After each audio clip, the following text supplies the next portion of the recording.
clip. We're good. We got it. We'll just clip all of this, and then we can start now. Start when? Right now? Now. Okay. We need one of those. Action. We need one of those. What do they call? Oh, the scene 62, take 5. Yeah, One of those. exactly. Yeah. Excellent. Well, Heather, welcome to the Beer Mile podcast. I feel like it's long overdue that we've had you on, being as you're an Olympian and now representing Team USA at World Indoors. I think it's long overdue, but thank you for joining us, especially coming off of some long travel back from Serbia to the States. Yeah, thanks for having me. I'm really excited to be here. You're definitely right. It's definitely long overdue. I feel like I'm like so bad at the Instagram messaging, so I'll be like, oh crap, I gotta get back to everybody from the last 6 months. So I did not mean that as it's your fault in any way. Yeah, it's just I know. I'm happy we planned it like in advance, so that I was like, all right, now I have the date down. That's all I needed. There we go. So what's your level of tired right now on a scale of 1 to 10 after traveling home?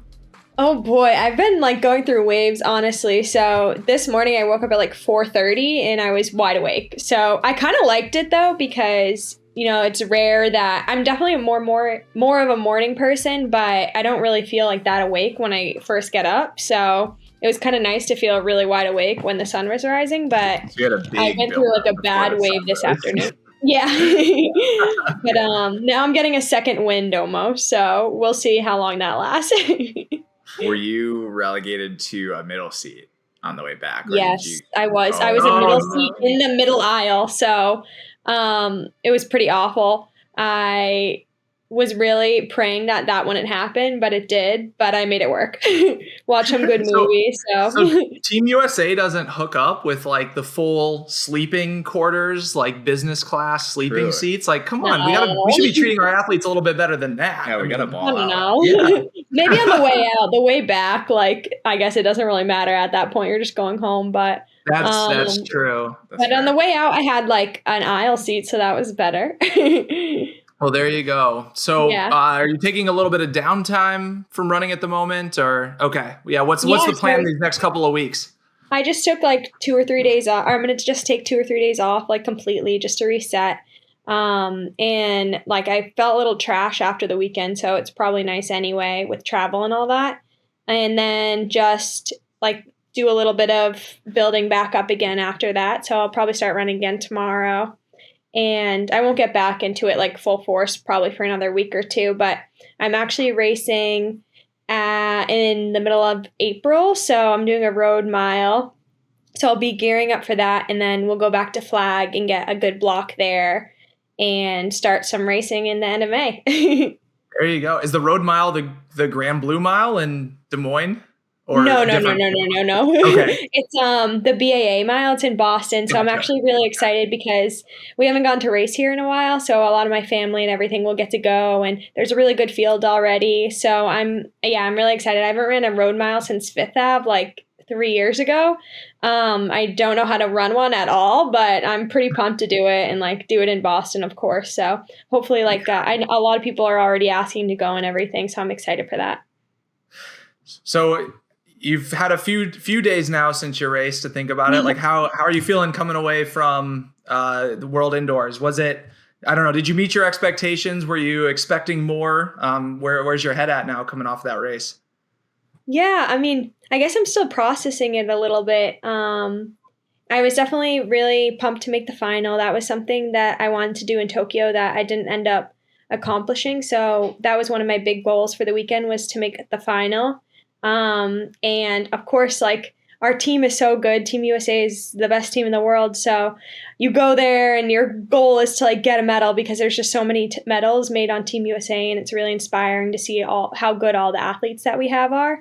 So I wasn't like bummed that I didn't get one, but I was happy with how I raced, and I thought I was I'm like, at this point you're mixing it up with some of the best in the world. I looked at the field after and I'm like, okay, these are all like Olympic finalists, like national record holders. And, that's ultimately where I want to be. Of course, I want to keep getting better and keep developing. So I took the experiences from this weekend and used it to motivate me, onto outdoor. So yeah,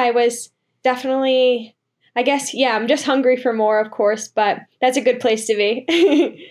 Absolutely. Were you expecting it to be that fast of a final? Were you expecting it just to be hard from the gun, strung out, or I guess with the field that was assembled, maybe that is kind of expected at this point. But yeah, I mean, we had like the world record holder in our heat, so and I had her in my heat both times. Lucky me. So I didn't like necessarily expect it, but I did expect that it was going to go out fast. But it was strange. Like I was talking about it with some of the athletes after. We went out like balls to the wall, right? And we went out pretty fast, and it never felt like we slowed down. But of course we slowed down because our times reflected that we did. But in the middle of the race, I'm like, I don't feel like I'm slowing down at all. So it was just honestly, it felt like a weird race. But yeah, of course, like I want to practice going out like that more. So I'm excited that I had the opportunity to do that for sure. And, you know, hopefully I'm able to chase more a little bit when I'm maybe a little bit fitter outdoor and everything.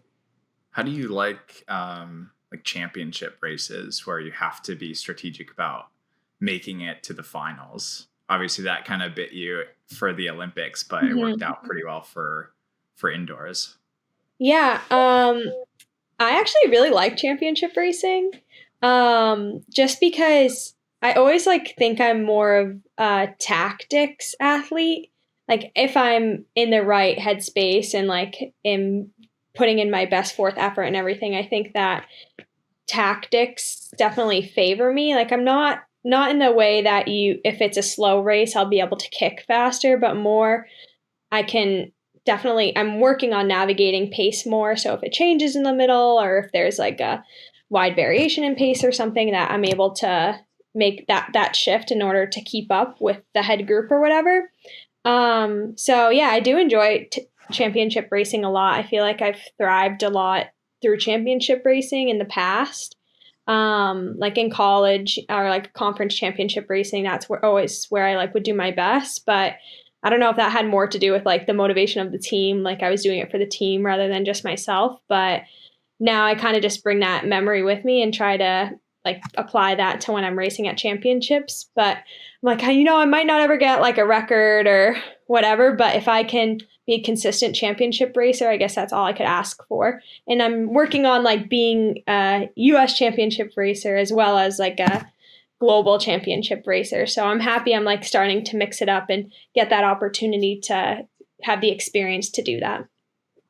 For sure. And being more on the speed side of a 1500 meter runner certainly helps with that, the variation in pace and everything else too. It's a little bit easier to switch gears and make kind of do like that fartlek style, make moves, cover moves, all of that sort of stuff too.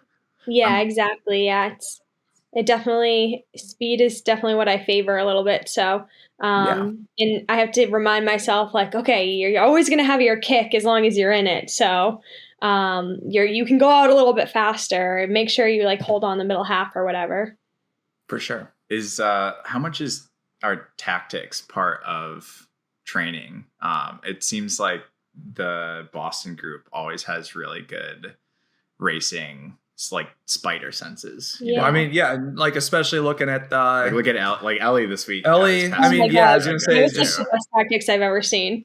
Yeah, and like the consistency too, like in the last year, like Ellie is always super consistent, and like in order to be that consistent, it's not just your fitness; it's also like you have to be able to execute tactics and a race plan too. So go with the flow.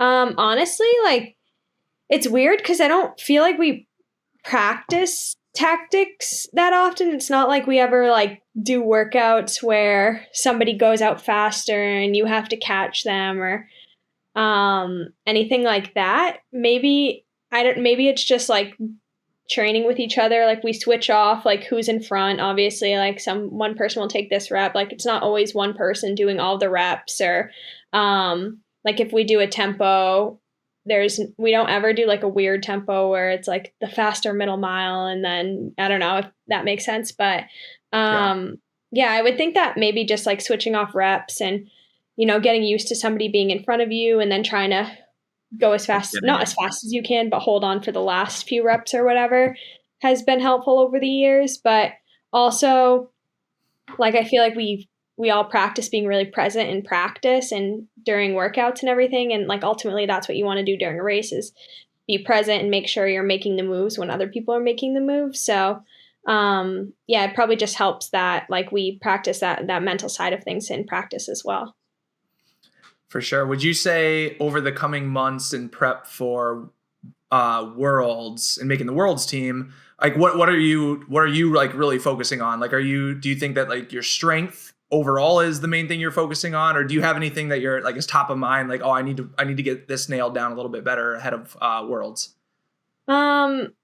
I would definitely like to nail down like more of the mental side of things, I think.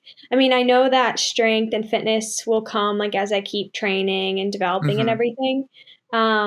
Like I had a really late start to the year, so I'm excited to continue to get a good base down and some really great workouts down. Like my last few weeks of workouts have been really great, so I'm excited to keep doing that and have a few great races, hopefully this outdoor season, but just staying more like confident in races and keep racing like I have been racing, where I'm putting myself in it and making sure that like, you know, I'm being brave and like fearless. And I know those are just like small things like you would expect all pro athletes to just be like super brave and fearless in every race, but it's definitely something I felt that I've needed to work on and continue to try to work on and just like better myself as an athlete overall. I mean, like that's ultimately what we're all trying to do is like find ways to better ourselves. And I feel like one of the ways that I have really worked on bettering myself is on the mental side of things in racing, just because like this kind of racing is such a jump from like my college experience. So I really made a huge transition like mentally when I started racing in the pro circuit, and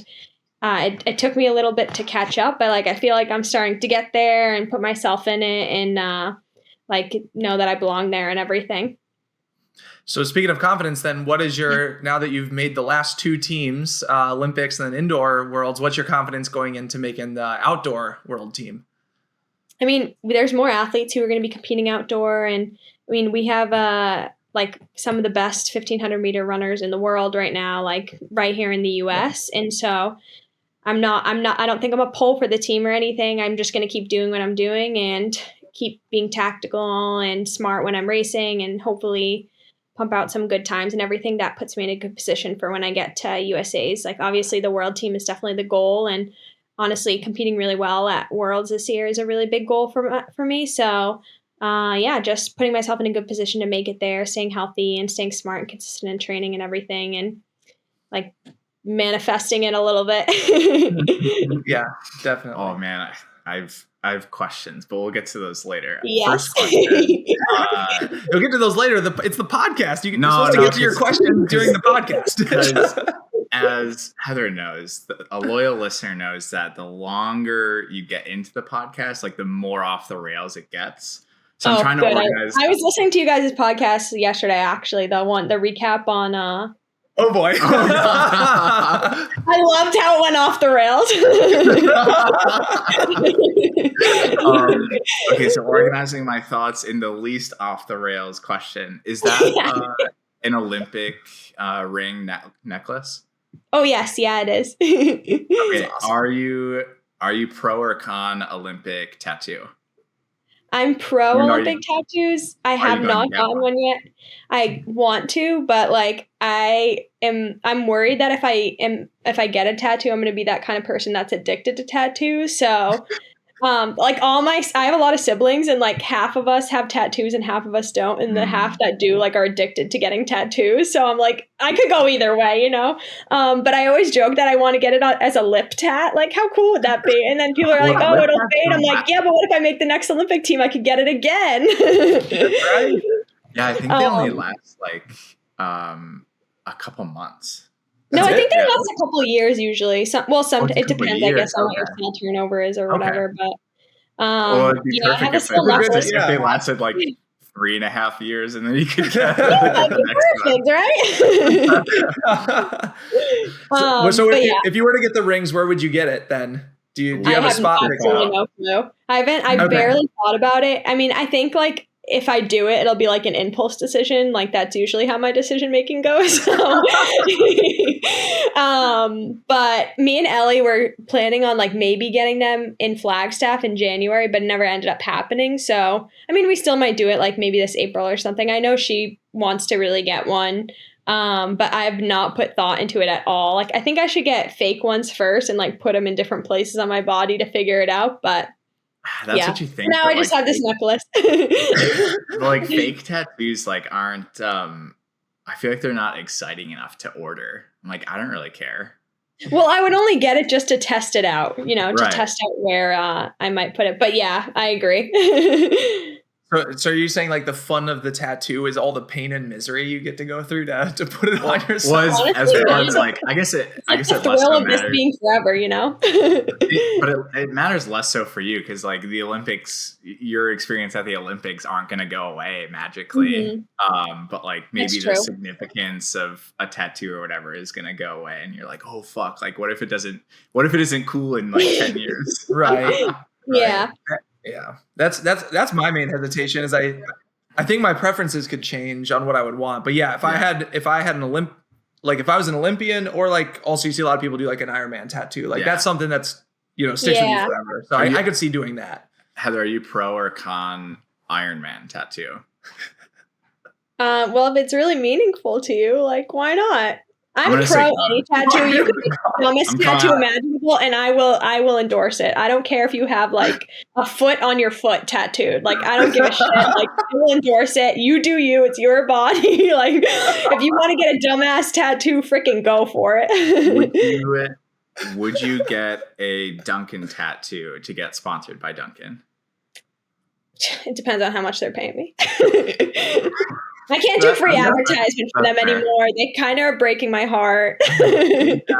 At what point do you like switch and you're like, oh, I like just because this person's gonna pay me, or like I tried them, they're as good and they'll back me. I don't know. It depends, I guess. Like it's so funny because Dunkin is like so ingrained in my own personal history that I just couldn't remove it. Like it's always gonna be there. Like when all else fails, Dunkin will be there for me. So it doesn't matter if they support me or not. I support them. And if somebody else wants to support me, that's totally great. Doesn't mean I don't have to support my, my future, my history. That's loyalty. Heather just radiates like positivity. I know. And I'm not. I hope it's not toxic positivity. Like I'm not Man, I don't know why it was like gloomy outside today, and I was like, oh, it was fucking sunny yesterday, so I'm just losing the positivity. Yeah. I want people to bring it back here. I want people to be miserable with me. I think what we need to do. So have you done this? Like, have you gone? I don't know if you have a LinkedIn or not, but like, have you gone on LinkedIn and just like stalked all the like anyone who's something of marketing at Dunkin, and just like message them on LinkedIn, like head of marketing, director of marketing, and just be like, hey, do you sponsor? See, that's what I would do. Honestly, I haven't done enough. Do that for you. I will do that for you. I did throw out a last ditch effort a few weeks ago. I'm waiting to hear back. And I kind of just like put it all out there. I told them my life story. I was like, you know what? My first food as a baby was a munchkin. I'm not even kidding. Like, I don't know. This just fucking makes sense. Like, yeah. And that was like somebody had referred to me their email. It was like a friend of a friend who works at marketing for Dunkin. So, we'll see what comes out of it. I might get something out of it. I don't know. I put it all out there. I was like, listen, the ball's in your court. Like, you're making a decision of a lifetime here. I couldn't think of a better candidate, honestly, not to be cocky or anything, but like literally like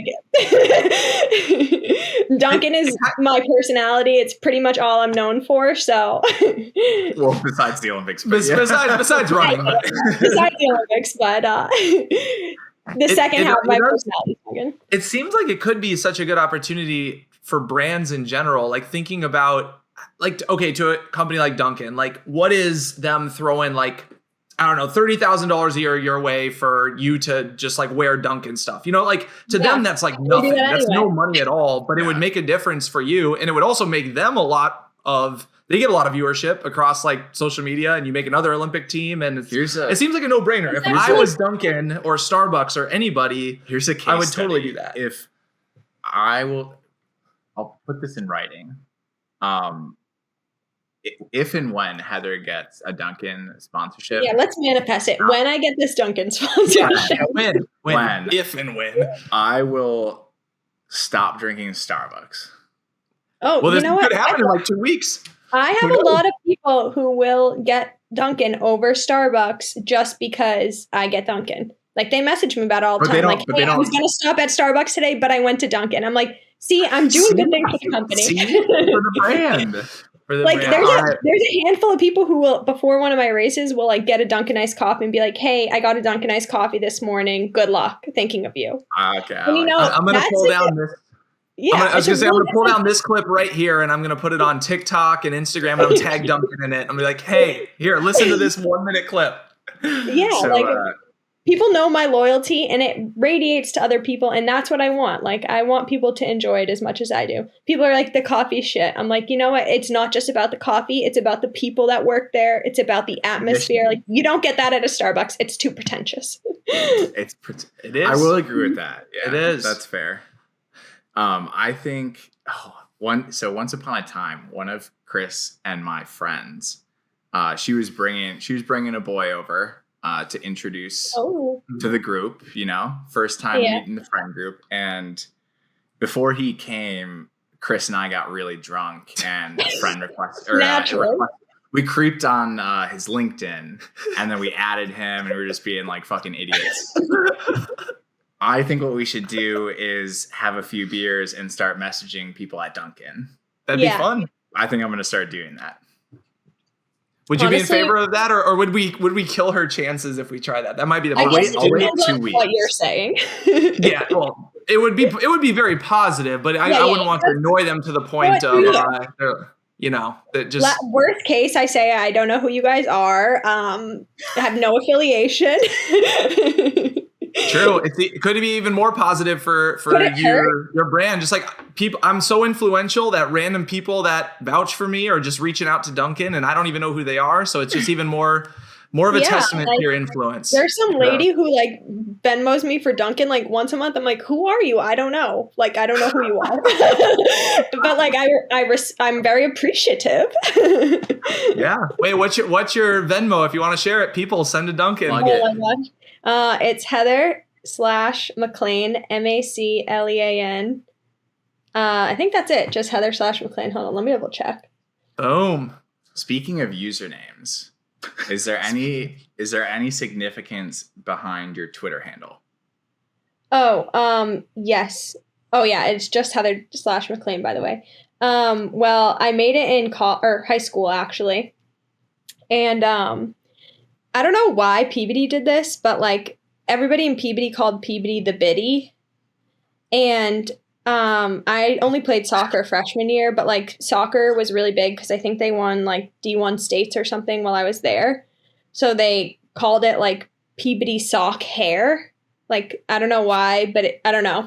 But for some reason I was like, ha ha ha, like head hair. And I just never changed it. Like I forget it's even like that until I go on there and I'm like, all right, this just looks dumb, but whatever.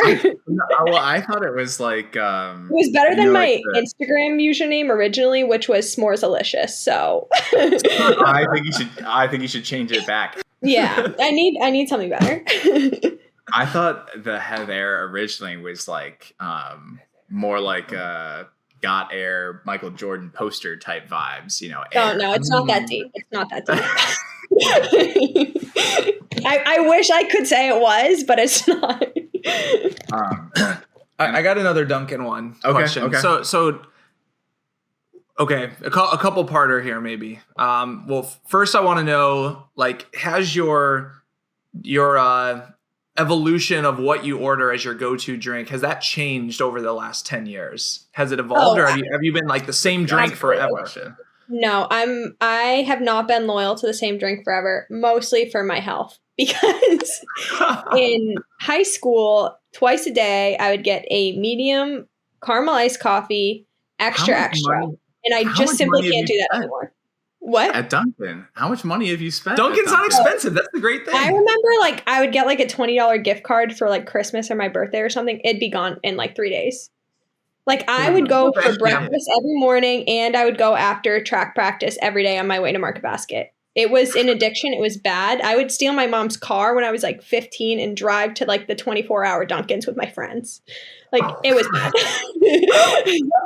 I don't know how I ever slept because I'd be drinking iced coffees at like 9 p.m. My room would be littered with iced coffee cups. Oh, and don't like trust me, the styrofoam I wasted. I'm so ashamed of myself. Like I would always get the styrofoam cup, of course. That's how New Englanders do it. So yeah, needless to say, I've spent a lot of money there. So I think they could give back in some way. But yes, now I get oat milk. So that's a big evolution. That's a good And usually I don't get sugar in it anymore because I realize the syrup is all sugar. Yeah. Okay. So you've just evolved the mix-ins with the coffee a little bit to be a little yeah. But I still stick with medium. I think medium tastes better than the small and the large. Don't fight me on this. It just tastes better. I can't tell you why. I just know it does. Like large is way too watered down. The small is like almost too much flavor. You want a medium because it is a perfect mix, I think, personally. Man, so high school coffee, that's like, I feel like high school kids have too much energy already, so I can't imagine adding some caffeine into the mix. I'm sure it got a little out of hand. Honestly, it was like the same routine every day. My best friend would pick me up for school. We'd go to Dunkin' down the street. I'd get a blueberry muffin and a coffee. We'd walk into the hall with our coffee. Coffee was not allowed in school. We'd always get it confiscated and thrown out. So I'd usually only drink like 3 sips of it. In school? No, it was not allowed. We were not allowed to drink coffee in school or like any soft drinks or anything. So every morning, that's normal. Fair. Yeah, that's normal. I'd be walking through the hallway. My coffee'd get taken. So usually I try to like hide under my jacket or my shirt or, but yeah, so that was routine. Then right after school, we'd go get another coffee. That's a hell of a routine. So now is it still 2 a day right now? Is that the norm or okay, we cut back? How often do you go now or do you like brew your own coffee now at all? I brew my own coffee like in the morning. I don't go like before practice or anything. But I have like certain days that I go and I have certain Dunkins I go to depending on what I'm doing that day. So if I have to go on I-90, I'm going to my I-90 Dunkin'. If I have a workout, I like to get Dunkin' after my workout because it's like a little treat. And I go to my gym Dunkin', which is a Dunkin' that's like right next to the gym. And then if I'm leaving my boyfriend's house, I go to my boyfriend's house Dunkin', and so on and so forth. This is too good. Okay, what I said earlier, where I was like, oh, if they paid you like $30,000 a year, they should be paying you like $200,000 a year. Just to offset all of your costs over time, but two, because you are the true Dunkin' MVP. Exactly. And because I'm a nice sister, I always ask my sister what she wants too. So I'm always paying for her coffee if I'm coming home right after. Yeah. And double. There's got to be a way you can write off Dunkin' on your taxes. It's like a performance enhancing for me because it brings me so much joy. Like it should be a write-off. Cut that. Is there a way to reword that? I mean, caffeine proven to enhance performance legally, so why not? You might as well. When you brew your own coffee, do you use Dunkin' grounds? Sometimes it depends. I like Green Mountain too. I think they're really tasty. I think they're based in Vermont. But like, of course, I never go with like Starbucks. That would just be that would too much. Yeah. Well, that's even worse for the. When's the last time that you had Starbucks? That's a good question.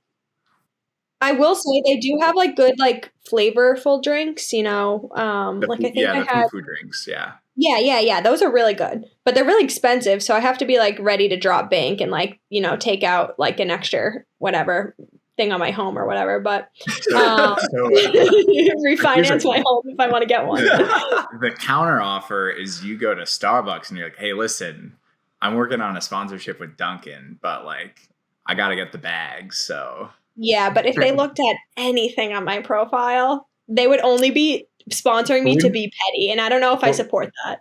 But wouldn't that be so funny? Remember, like back in the day, there was that one cell phone commercial. So either Sprint or somebody got the cell phone guy from like Verizon, I think. Oh, that and was then like switch. Oh, wait, I do remember And then this. he I do remember switched. this. You Yeah. could Yeah. do that, but for Starbucks. Yeah.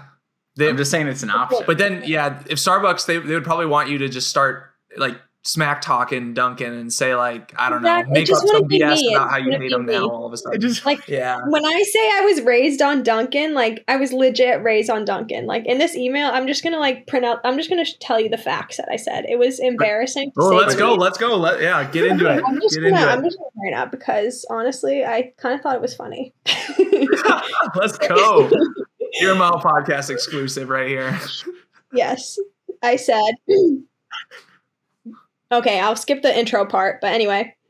Dunkin' is basically what I'm known for, and a partnership with them would be greatly beneficial on both fronts. I already get messages every other day for people who choose to go there because of me. I'm from the North Shore in Massachusetts. My dad was a Boston iron worker for most of my life, so he went to Dunkin' every morning for coffee. My mom was at the Dunkin' drive-thru every morning before school. I still remember her order by heart, and even funnier, my first bite of food was actually a Dunkin' Munchkin. I was literally raised on Dunkin', and even to this day, it was a staple. It's a staple in my family and brings me so much joy. One of our family traditions is finding the closest open Dunkin' on holidays. Dunkin' brings me so much joy that last year I decided to race in a Dunkin' scrunchie and ended up qualifying for my first Olympic team wearing it. And then I wrote like a little, closure, but I don't know That's what I how. mean. Are there. The facts are there. Yeah. It's literally I don't know how you facts. turn You that can't argue down. that. Yeah. Yeah. How could you read that and just say, no, I'm going to go about my day. I'm going to move on to something else. I think Yeah, like you it have brings a to. tear to my eye. We just got to get the right person in the room. You let Adam and I message everyone at Dunkin' on LinkedIn, and we'll find the right person. Send me down with the CEO. We'll have a conversation. Yeah, and that's the right person. Got to go to This the is top. what is best for this company. or for them, yeah. I don't know who the CEO is, but this is what's best. Let me, a 26-year-old random girl, tell you. Yeah. You'd be I'm looking at how many people are on TikTok that are just like Gen Zers who are running. Sponsored by Dunkin'. I'm like, they don't even care about you. They don't care like I care. Yeah. Literally. Like, I feel like I'm like that loyal girlfriend. I'm like in a toxic relationship. You're like, I can fix him. You're like, I can fix him. I'm there through thick and thin, and then Dunkin's just throwing themselves at everyone else, and they're just ignoring me. But it's okay. Dunkin's I'm going gonna to like still be strip here. club. Oh God. Speaking of growing up, I was curious. So you grew up with 7? There were 7 kids in the family, right? Or okay, Yes. Yeah. What is that like? I mean, that's not every day that some people have many more siblings than that, but it's not every day that someone has that many siblings. So yeah, what was that like growing up? Did you get some like good competitive spirit amongst siblings, or what was the vibe like? Well, it's funny because we're all like so different from each other, and we all have our own little quirks and like little things. So it's funny because like I'm the athlete in the family, but like everyone kind of did sports at one point. I started actually like later. I didn't start sports later, but I found like my niche in sports a lot later than like the other kids who did sports in my family found theirs. But like I wouldn't say it made me competitive necessarily because we were never. I feel like we were never like that competitive with each other. More like territorial of our own space because there's so many of us. You got to like protect your snacks and shit. But yeah, I think that it definitely made me like used to like working as a team, if that makes sense, because we all had to kind of like work together to get stuff done. Especially my mom was a single mom, and so we were always having to like help out the younger ones or like help out the older ones to make sure that everybody was on the same page and like with everything. So yeah, I guess it just made me like really thrive in like a group environment, and I really like being part of a group, and it's always like felt natural to me, which is why I think I like train so much better than with a team than I ever would like by myself or anything. But yeah, it's funny because like my brothers will tell me stories of when we were younger and be like, oh yeah, like you'd always beat us in manhunt or like tag or whatever. So it just made sense. And I like can't even remember that, but it's funny that they do. So, I mean, I definitely got competitive in that way. Like I thought I was tough, because I'm like the little girl and like I had, 3 older brothers and I had 2 younger brothers. So I was trying to always like, toughen my way out. So yeah, that probably helped a little bit.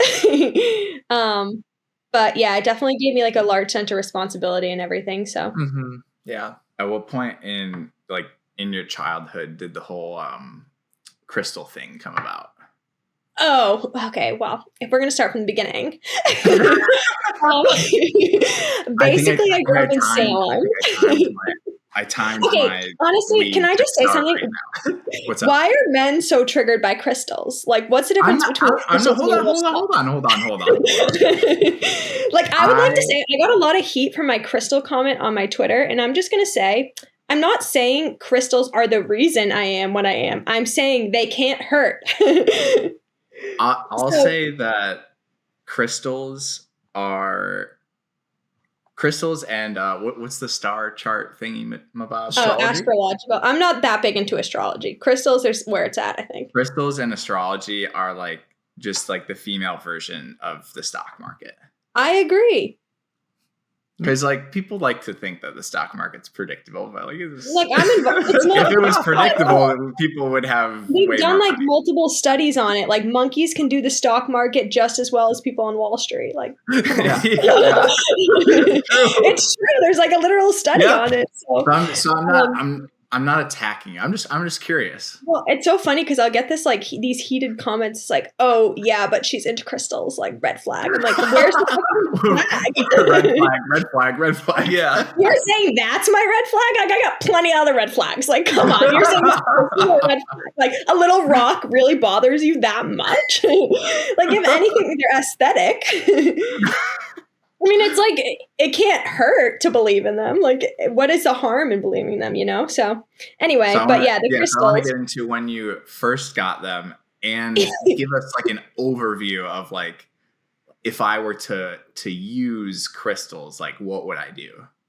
Okay, absolutely. So, well, I don't know like a super ton on them. I'm no professional. I just kind of, follow what the crystal shops say, but I grew up in Salem, Mass. So if either of you have ever been to Salem, it's like a very spiritual town.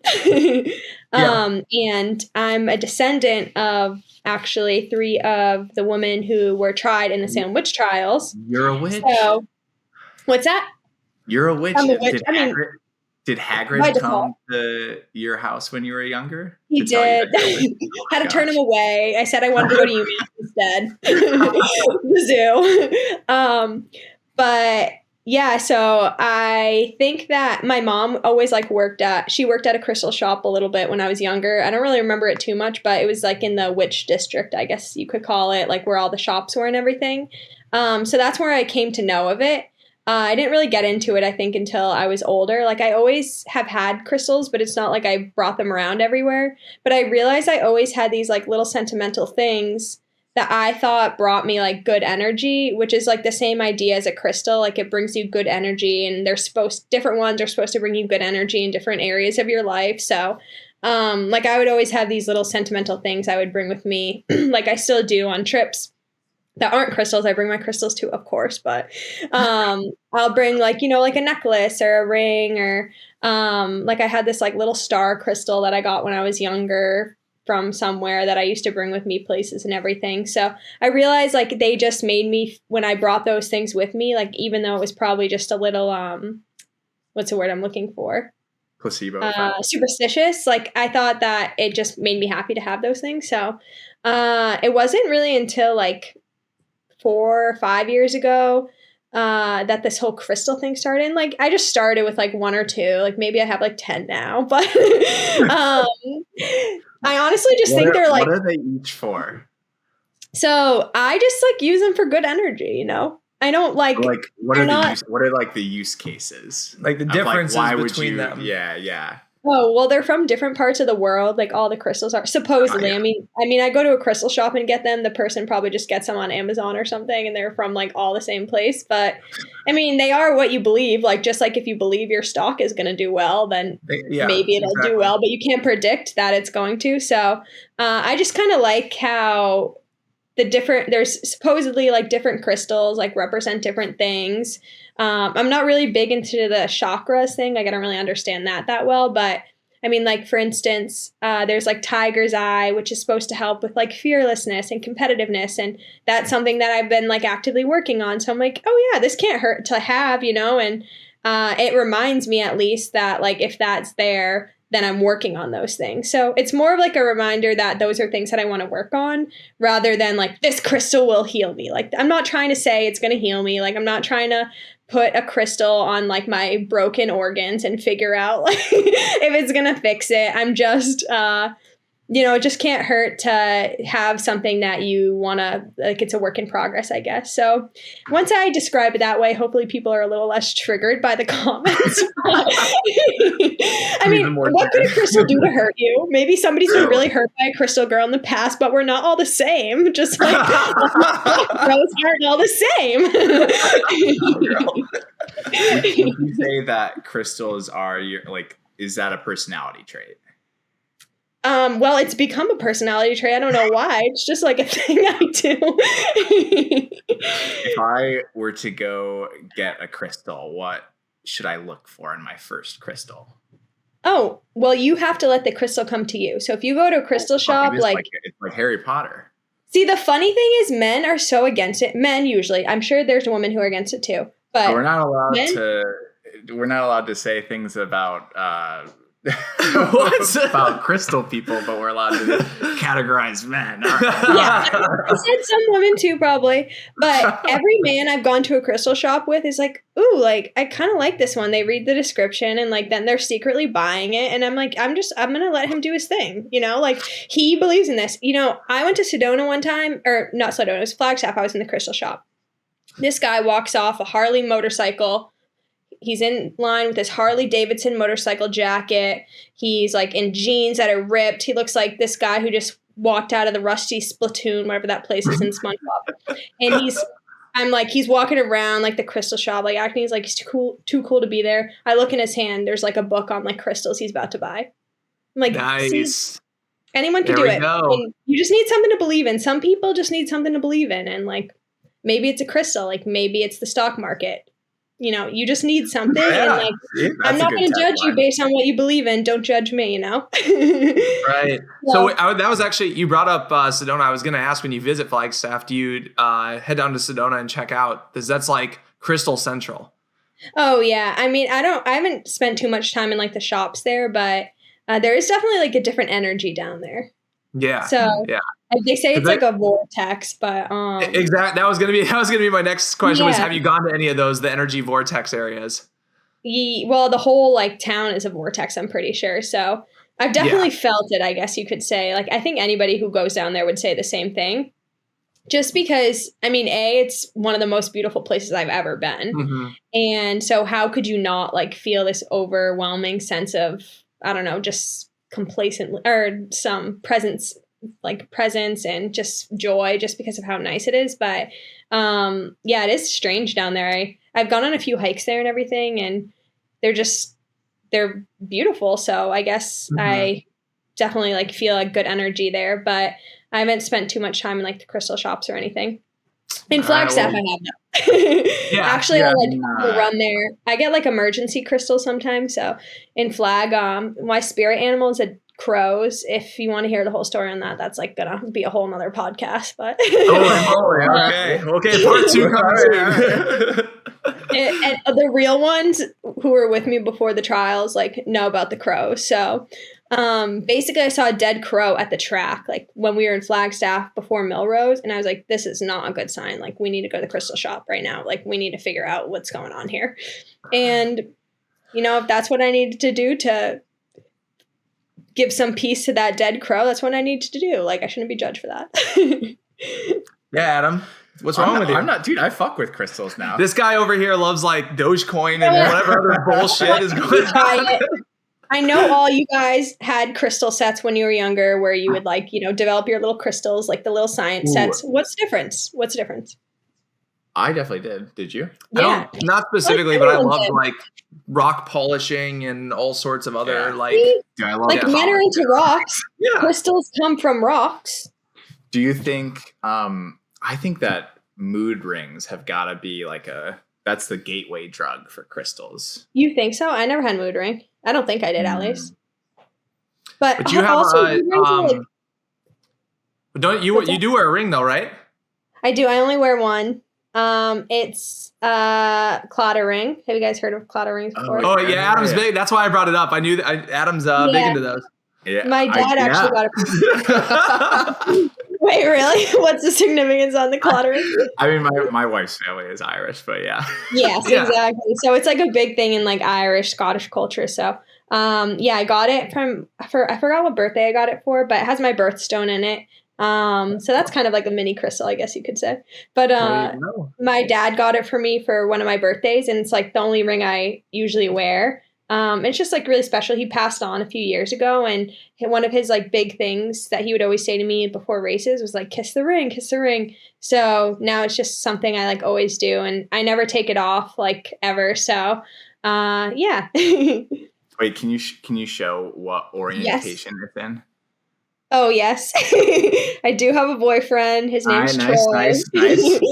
He's not a track and field athlete. He played lacrosse in college, so he's very separated from the sport, which is nice. So you like that? You prefer that?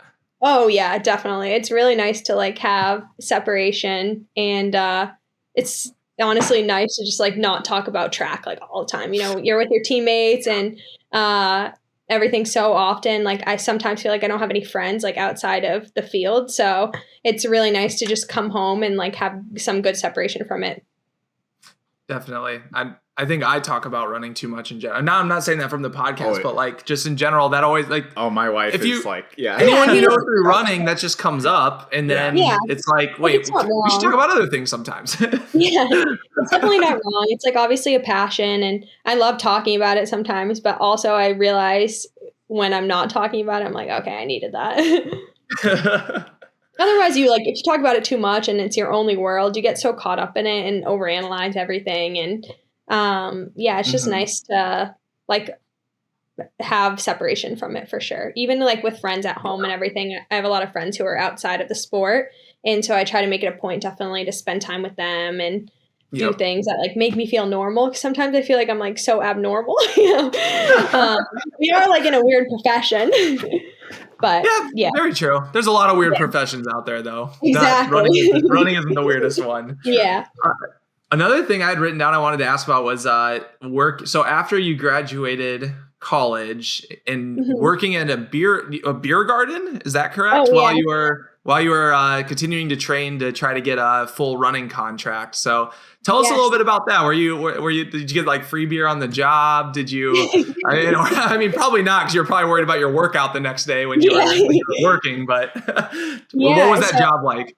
I finished my master's in May and like knew I didn't want to try to get a job in like sports administration right away because, I wanted to it was the summer. So I was hoping to do some like of the European circuit, and I didn't want to like sign up for a full-time job without giving like professional running a valid chance without like any other stressor. So I worked on the Esplanade like when I was in high school, and there used to be a little snack booth on it right next to the half shell. And I would work there and like sell ice cream and lemonade when there was concerts and stuff at the half shell. And so I knew the boss of that place, and he had started this beer garden, or was going to start this beer garden that summer that I graduated over in Charlestown. And Charlestown, I don't know why. Maybe it's just because like I romanticize Boston, but I like love Charlestown. And I was really excited about working over there, and I had subletted in Brighton for the summer, which is in Boston. And so I just needed like some sort of, income or whatever just to make it by.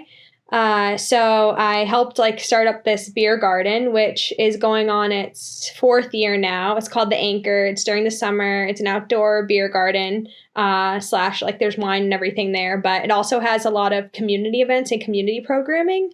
And that was something that I was really passionate about helping with too, just because I thought the idea of it was so cool. Like a beer garden that's more than just like beer and alcohol. Like it's meant to be a gathering place for people in the community. Like they wanted to give back to the community as much as the community was giving to them. It was in a really, really cool, or is in a really, really cool location. It's right on the Naval Yard in Charlestown, and it overlooks the water, and there's like a huge waterfall in the middle of it. So I ended up only having to work on site for a little bit, and then I spent the rest of the summer mostly doing things online because I was traveling a lot, like event planning and everything. But since like I've worked there, it's crazy. Like I go back, you know, once or twice a summer when I can to go see Chris, who was my boss at the time, and Shelby, who still works there. She was co-manager with me, and it's beautiful, like how much it's flourished, and now people know about it, so people go back there all the time. But it definitely like gave me a lot of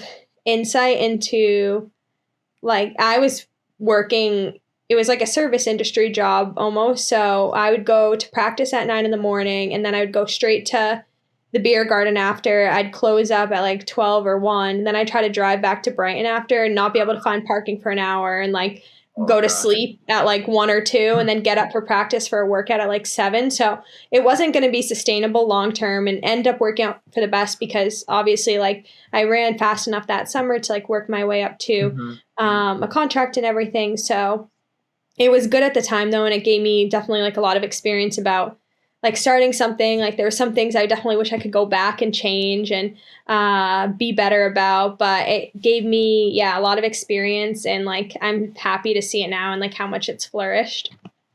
That's awesome. That's awesome. Yeah. Good thing you didn't need to carry on for a lot longer than that, because that would be, I can't imagine. That's brutal. Yeah, it would be very that would wear on you over time, especially as you start doing harder and harder workouts, more volume. It'd just be unsustainable for sure. Exactly. And I'm like really hands-on, like especially in an environment like that. So I'm always like running back and forth and like picking things up and everything. I don't like think about how tired it's going to make me the next day. I just kind of do it in the moment. So that would have been way too much. For sure. Should we jump to some listener questions?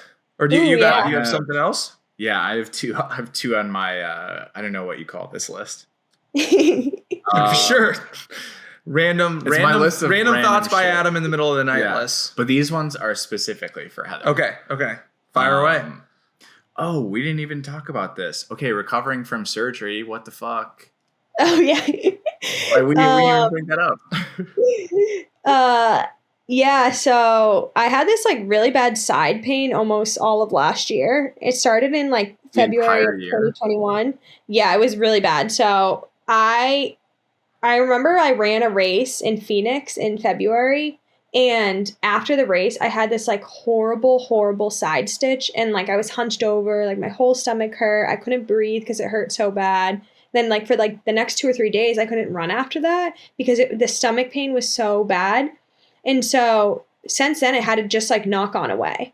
And every time I would, I thought it was muscular related. Like I was like, oh, maybe it's my psoas, maybe it's my iliacus. So I was getting all this work done, like all this treatment done, and nothing was helping it. And then I'm like, oh, maybe it's the altitude, like giving me a side stitch. So when I came down, like I thought it would get better, and it just didn't. And then I started to notice it was like really linked to what I was eating. So I'm like, okay, maybe it's like gastrointestinal, or I don't really know what it is, but I couldn't figure out like what was making it better, what was making it worse. But I kind of just like put it in the back of my mind because obviously I was training really hard, and it had gotten a little bit better if I was like careful with it. But it was still like I was still in a lot of pain, especially like depending on what I ate, and I just couldn't figure out like what I was eating that was making it upset. But I also wasn't willing to like change my diet or anything because I was in the middle of my season. You just don't want to rock the boat. So I wanted to keep everything consistent, and I was able to manage it enough.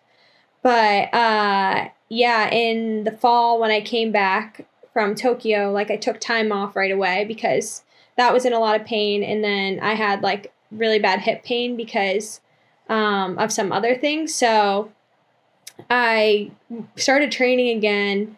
And in like September or whatever, and the pain like was still there. I'm like, okay, well, something's wrong here. So I saw like a sports doctor, and he like ordered an MRI for me right away on like my pelvis, because they still thought it was like related to that. And they found some issues there. Like I had 2 labral tears. So that was like what explained the hip pain, obviously.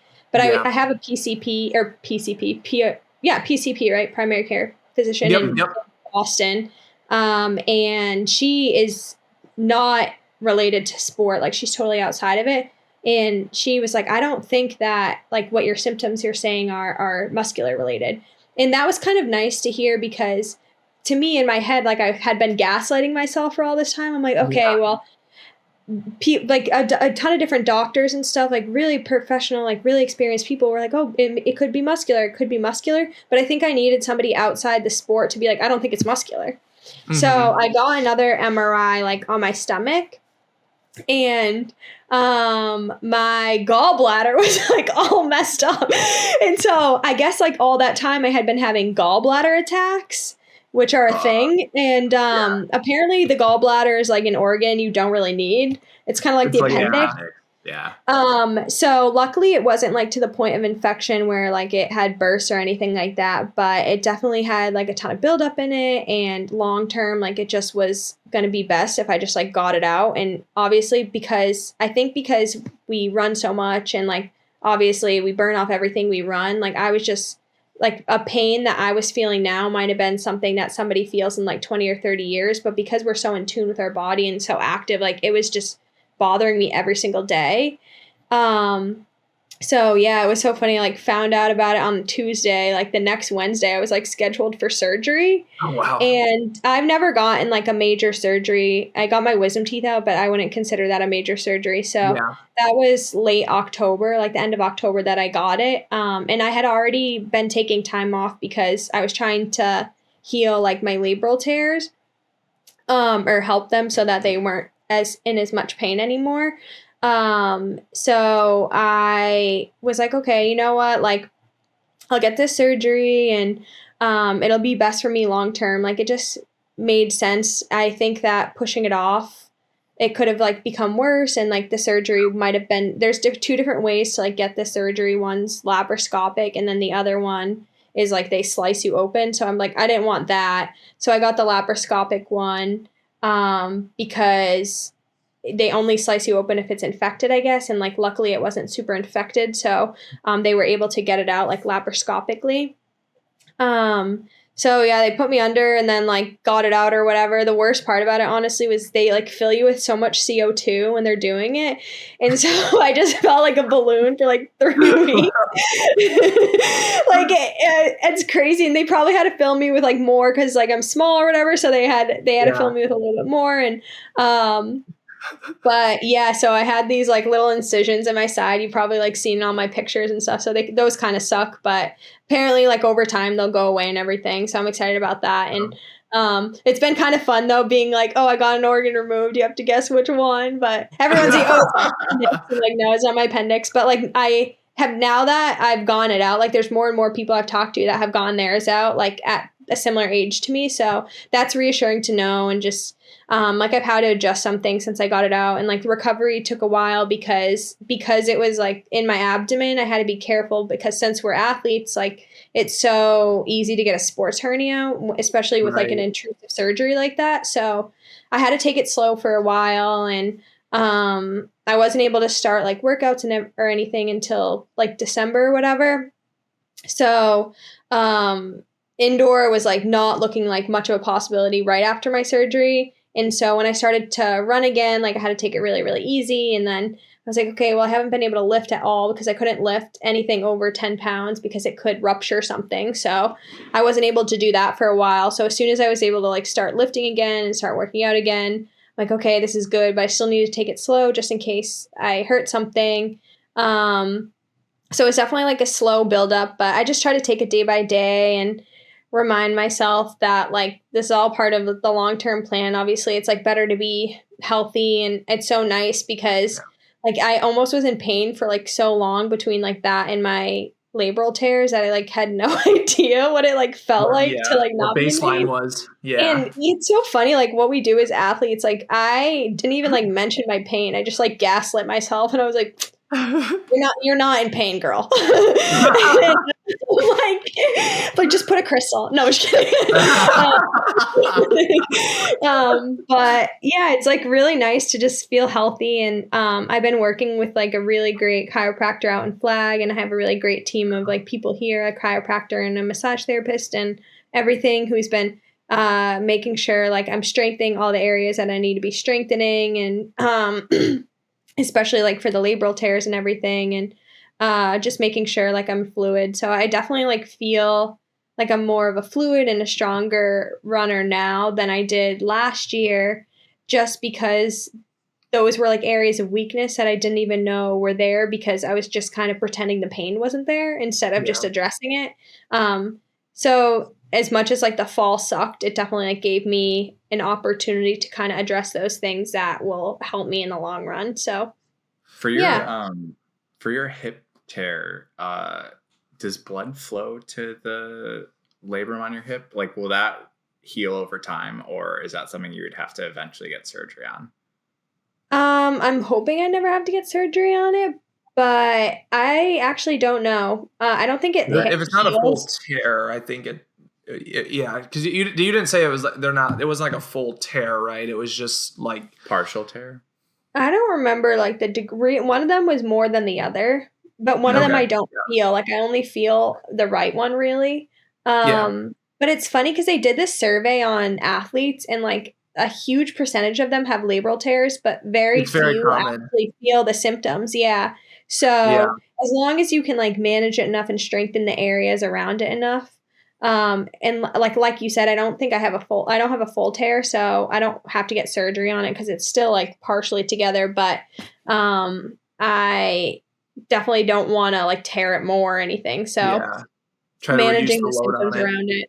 Yeah. Exactly. It's an interesting thing because I like didn't even know what, I guess I have known a lot of people who've had labral tears and have had labral tear surgery, but it's funny because it can like easily be identified as like a million different things. So it was nice to like finally identify like, okay, oh, this is the problem. Like this is how we're going to address it like after Tokyo and everything, because it was causing like all these other issues in the area because I didn't know what it was.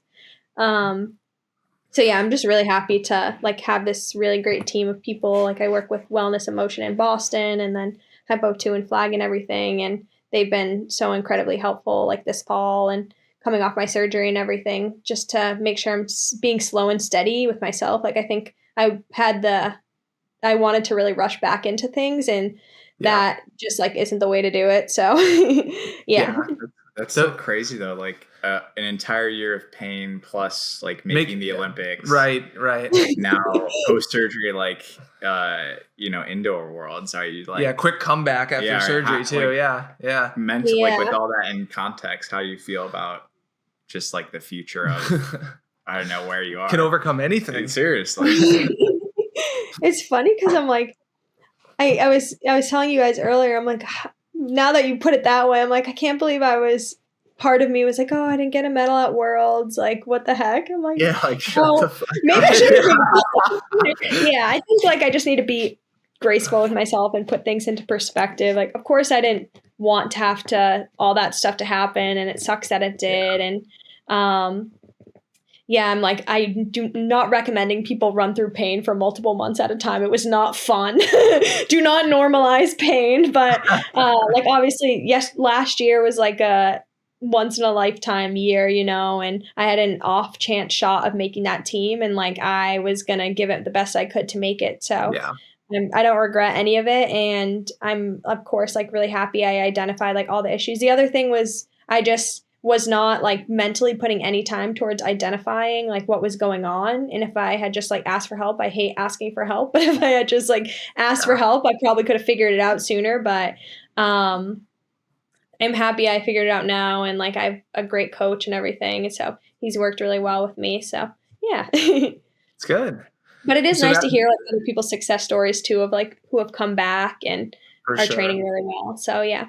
Yeah, people come back from some crazy things. Like Exactly. I can't. I don't know. Like my personal. I don't know what you'd say. Like every time I hear about an Achilles surgery, that just like I just cringe and I'm like, oh my god, like I can't imagine. And like so when people have like full Achilles tears and then still like come back from that, I'm like that's nuts. How is that possible?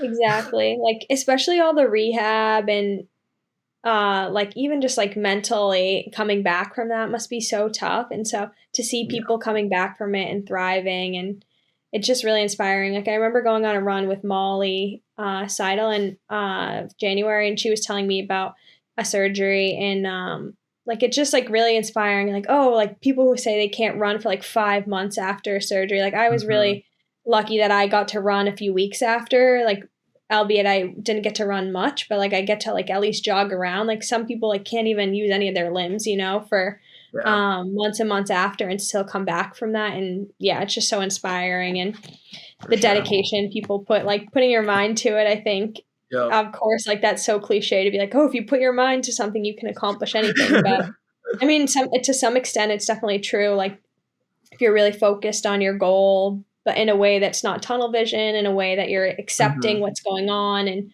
trying to just go by day, it's definitely easier to overcome things like that. Yeah. So that was, you were supposed to ask your questions, remember? That was on the. Those were your questions. Those were your questions. Okay. I thought that was all you needed to have the context before you got to the question. Okay. That'd be a lot of fun. So let's do this. Let's do so we have a bunch of listener questions. We can just do them rapid fire. Most of them are quick answers anyway. And you already answered some of these. So I don't know. I guess we don't have any put 90 seconds on the clock or anything, but it doesn't have to be that rapid fire. What was your first meal when you got home from Belgrade? My first meal? What did I eat? I don't think I ate anything last night. I think I went straight to bed. So I think I ate this morning and I had eggs and hash browns. There we go. Nothing exciting. Well, it's pretty American. Pretty American. Yeah. I made the hash browns. I wanted them from McDonald's, but didn't work out. No, that would have been very American. That would have been very American. Yeah. Okay, interpret this how you will. Favorite runner's meal and favorite cheat meal. I'm assuming maybe the runner's meal is like your healthy meal that you would go to. Maybe like a pre-run meal. Yeah. I mean, it's just like an average meal, but I guess like before races and stuff, I don't have like a superstitious meal that I get every time before a race, but I like to just do like potatoes and chicken and broccoli or something like that. I really like broccoli. It's like probably my favorite vegetable, and I like chicken thighs over chicken breast. So if like a nice chicken thigh with broccoli and like some good rice pilaf or something, I'm very happy with that. Pretty bland, but very content. And then my favorite cheat meal, I always say like this is my ideal date too. It's like a poo-poo platter for 2, but it's just for me. And and a Coca-Cola like in the glass bottle that hits different. Are you particular about your ice for the Coke? What's that? It's out of the bottle though. Just out of the bottle. No I like the glass bottle. Yeah. Yeah. I don't like Coke out of the can. Nice. It's weird. Coke out of the plastic bottle, disgusting. Coke from McDonald's, I'll do that, but man, everyone is so okay. Like all of these are about they're all food or Dunkin', pretty much. Of course. Okay, now sticking on the food theme here. Breakfast food before a run. What's your go-to? Oh, I kind of mix it up. I like to eat something different like every day. I get really bored easily of like the same meals, which comes back to bite me because I spend so much money on food because I just will make a different, instead of eating leftovers, I'm like, I can't eat that. Like I'll make a different meal. I also like cooking a lot, but before runs, I've gotten into cream of rice lately. So I'll like make cream of rice I got really into cream of wheat when I was in flag, and then I switched over to cream of rice, and I'll put like granola butter, which is this thing I found online, or I think they reached out to me and sent me some, and now I can't stop buying it. It's so freaking good. And then like bananas or like berries and some maple syrup in it. I also just like waffles for breakfast, like toaster waffles. I'll eat those a lot. Can't go wrong. Yeah. Can't go wrong. We already got your Dunkin' order. Okay, someone who's never had Dunkin' before, what should they get for their first order? Ooh, if you're going to go like quintessential Dunkin'. You want like a medium iced coffee, regular, and a bacon, egg, and cheese on a croissant. I like it. Straightforward, simple. Okay, well, this person better try it out. Kind of already hit on that one. If Dunkin' served a beer, what would be her beer of choice? Oh, what would be her beer? Heather's beer of choice. I thought at first it meant like Dunkin' was the female. Like, what's her beer of choice that she's going to serve? That Dunkin' Donuts. Yeah, they do like a lot of collabs with like breweries in Boston. I think I don't know if they've done Sam Adams, but they've done Harpoon, I'm pretty sure. But I would just definitely say like a Dunkin' Stout would be really good. Yeah, a Dunkin' Stout. Any flavor. Yeah, you're drinking. One. Yeah, Adam's drinking a coffee stout right now. Yeah, definitely recommend make one of those. My favorite stout, or porter, like maybe, but I think more of a stout. Yeah. Perfect. Your favorite Boston-based movie? Boston-based movie. Well, I most recently watched Good Will Hunting, so probably Good Will Hunting right now. That's a good answer. Money film there. Your favorite workout? Oh, go ahead. I said there's a lot of Dunkin' in that movie. Workout. Let's see. I would say, this one's a tough one. I really like fast reps. Like I thrive with like the faster stuff. So I would say like 8844 or 844844, like some variation of that, like 4422 or 8422 or whatever. I really like a workout like that. Definitely hurts a lot, lots of lactic, but like lots of reward if you do it correctly. I figured it would be something shorter, being a more 800, 1800, 1500 person. When I get to like finish a workout in like fast 200s, it's like a perfect day for me. I hear you on that. And I'm not even fast, and I hear you on that. Sprint off the track. Straight into your car. It's just so fun to run fast. Just so fun. Exactly. Yeah. It's nice to just like rip it on the track. So I love it. I don't care how bad my legs hurt. I'm just like, if I can rip it, I'll do it. Exactly. What did you do to celebrate the night that you made the Olympic team? Oh, what did that party look like? Well, I went to the Wild Duck, as everyone does. I actually was not the drunkest one there. I don't even think I drank that much. I was like taking care of other people. I'm like, what am I doing? Yeah, that's what I did to celebrate. The next morning, I think I got like the Holy Donut. No, Holy Donut's in Portland, Maine. The donut place that's there. I think I got those. But gotcha. Yeah, I took a few tequila shots, I'm pretty sure. I'm like really into tequila shots. I don't know why. It's not a good idea. Never helps me out. But I didn't take it too many that night, which was good. Man, well, we would take. I mean, I do have tequila in the fridge. We could do a tequila shot with you, but that's okay. I don't have tequila. Doesn't sound that good. Out of my house.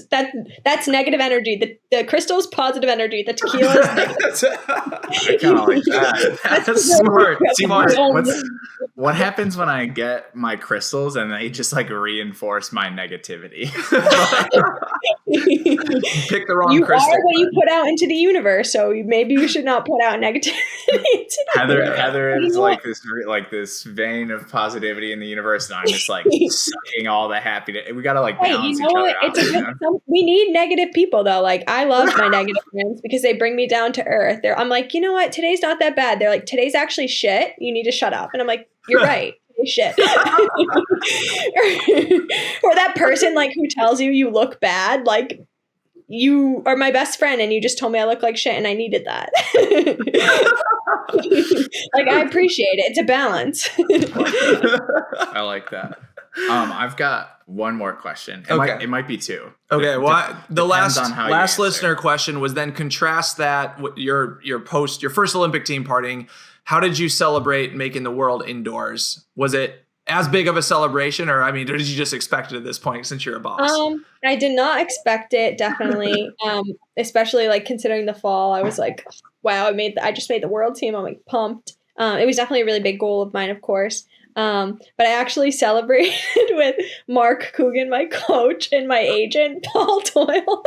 So honestly, that was like awesome. Like I got to go to bars with them. It was pretty cool. Like me and these like my two besties or whatever. So that was really fun. We just like went out in Spokane a little bit and it was it was really fun. It was nothing crazy or anything, but definitely tequila shot still. And I drank this new drink. I forgot what Mark called it. But it was like a tequila drink. It's like supposed to put you out, and it definitely like made me want to go home after. So Like an adios motherfucker, or yeah, adios motherfucker. That was what it was. Shit. Yeah, well, there you They go. kept calling it AMF, and it was like this blue, disgusting drink. I remember I took 2 sips of this, and I'm like, if I finish this, like, it's gonna be bad. So I just cannot finish that. And Mark was like, "Yo, you need to try this." No, Paul, my agent gave it to me. Which is, I don't know what's more interesting, if your agent or your coach was like, "Hey, try this really strong." Maybe he ordered it by accident or something. I don't know, but I tried like 2 sips of it, and I was like, oh my God. And this is after like I already took a few tequila shots, so I'm like, all right, I don't need this. But I actually really like tequila. I think it's like the only I live by this. I'm like, I think it might be the only alcohol that doesn't give you anxiety. So like, you know, you might throw up, you might not remember the night, but you'll wake up and you're like, it is what it is. It is what it is. The best way to describe tequila. You got what you signed up for. That's right. Tequila is honest advertising. It's like, you know what you're getting into. Exactly. Like everyone knows the stories of tequila. Like if you're not going to be careful with it, like I said, you are what you put out into the universe. If you put out chaotic energy to your tequila, then you're going to get back chaos. Oh man. My last question, that might be 2 questions. It depends on how you answer. If your answer is good, it'll only be 1. What is your greatest weakness? My greatest weakness? Oh, Yes. That's a good question. I'm going to have to think about that for a second. So while you're thinking, you can like interpret that in 2 ways. It's like your greatest weaknesses, and it's like it's a good weakness to have. Oh, true. Or greatest weaknesses, and like it's your biggest weakness. Let's go biggest. Yeah. What's you're a superhero. What's like your flaw? Besides your besides your organ that shall not be named. Yeah, well, it's been taken out now, so it's no longer a flaw. I told people when I was getting it taken out, I'm like, once I get this gallbladder out, it's over for you bitches, and I'm still standing by that.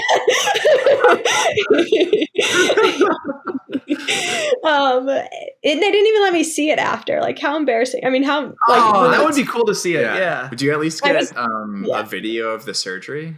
No, I didn't get anything. I don't remember like the next 24 hours after. If it's done through the scope, usually they give you a video of it. I was like hoping to turn it into like a Yankee Candle or something. Like nothing. They didn't give me anything. Can I get that in a to-go bag? I was hoping like in a few years, if we're in a pinch, I could sell it. Like I don't know, but they didn't give me anything. How much do you think that would go for on like eBay or Amazon? I don't know. A lot. Look it up now because I'm interested. But I would say my greatest weakness is definitely like this is obviously really cliche, but I definitely put like others' needs before my own a lot, and that comes to like anything. So like I obviously grew up with a lot of siblings, so like I have a lot of younger siblings that I grew up taking care of and everything, and I'll come home sometimes and somebody will have like an issue or whatever, and I'm so like the first one to take their call and like take on all that emotional whatever, and that's just second nature to me, so I won't even think about it. But over the years I've definitely like recognized that I take on like a lot more sometimes than I should, and it can be definitely really emotionally draining. And especially when it comes to like competing and stuff, competition, even though we have a 4-minute race, like it takes so much emotional energy sometimes. And I realize like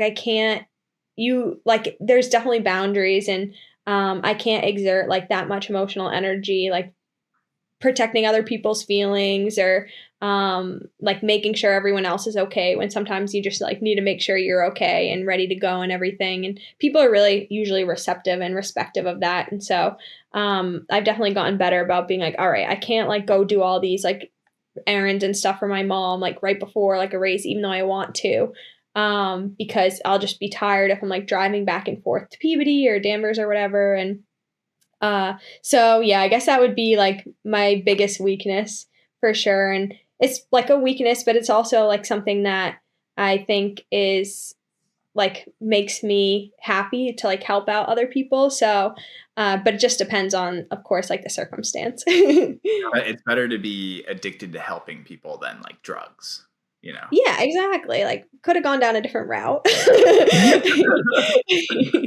Like there's worse things to like whatever, but yeah, I'm not addicted to helping people, but I definitely like if somebody calls or whatever, I'm like, oh my God, like I'm definitely a loyal friend. So like somebody's like, oh, my boyfriend just cheated on me and they're all upset or whatever. I'm the first one to like be there and be like, all right, let's go. Like you're the first one that there's the FaceTime and drives over. I'm there in the middle of the night, like outside his house. No, I'm just kidding. But yeah, so I think that I definitely need to be like more careful over the year, especially when it comes to like racing at this level, just because it takes so much emotional energy, at least for me. And like, I feel like I have to invest a lot into it. And so I need to protect my emotions leading up. Because if I'm like not focused on it, because I'm like so focused on all these other things that are going on, like to an extent that can be good because it's keeping your mind off of like having tunnel vision on this one goal. But also it can be exhausting, of course, like if you're catering to everybody else's needs and not your own. Exactly. That was a very good answer. That was very good. That's also like words of wisdom too. That I think that counts. That counts. Words of wisdom. Wait, so what was the two? So it wasn't a two-parter because how she answered it? So sometimes when you ask people, like especially in like a job interview, you're like, okay, like what are some of your weaknesses? They're like, yeah, I try too hard, I work too much, and I'm just like too fucking smart. And I'm like, all right. Anyway, so what's your real like? Oh, I see what you're. I see where you're going with that. So, I like that. That's a great. Yeah, that's a great way to end this one. So should I keep that for like a job interview? Is what you're saying? You should. You definitely should. That's the perfect thing to bring out. Yeah, remember that one. Yeah, I got it. Okay, I'm gonna write that down. Hopefully you won't be interviewing for any jobs for like at least the next 2 Olympics or something like that. I know, yeah. Yeah. Yeah, I definitely hope I have longevity in the sport, so. For sure. Yeah. 4 Olympics from now, you'll be in the marathon and still going, and we'll be excited to watch. I don't know about the marathon. Just step Did you hear me saying I like to rip 200s on the track? Are you scared? Yeah, well, yeah, Awesome. Well, Heather, thank you so much for coming on. Anything you want to plug besides Dunkin and Heather, whatever that handle is?